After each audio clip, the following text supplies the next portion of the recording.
This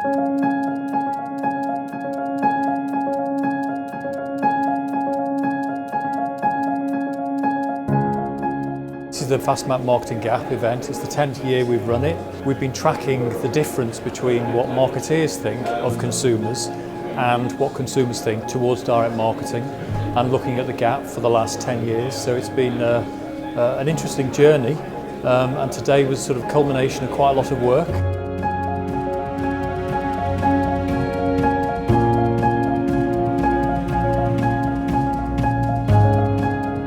The key topics this year would fall into two categories. One is challenging those who are reading the report and attending the event to think more about how they use the insights from data. The second thing is to recognise that we are living in changing times, that the retail environment is changing. What we have seen this year, and it's come out in the study even more clearly than ever before, is that you need to think creatively about the use of different promotional techniques.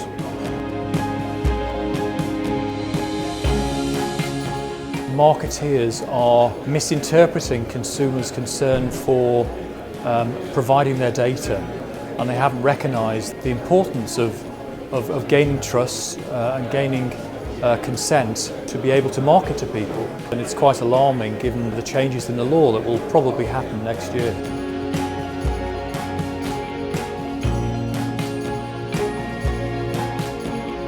The EU legislation could potentially be a car crash for marketing. Essentially what could happen is the volumes of data available for marketeers to talk to customers could absolutely collapse. So all these brands that rely on data, it could be as part of their databases, it might be as data that is purchased or garnished from outside of their data. They're going to be affected because it won't be available, or it won't be available in the volumes that they've been used to. It's going to have a massive impact on organisations. Consent has to be explicit and it has to be opt-in. It can no longer be assumed and opt-out. And that's really going to change the way people are going to frame their permissions and ask people to try and incentivise them and encourage them to actually give their data away for something in return. At the moment it feels quite negative.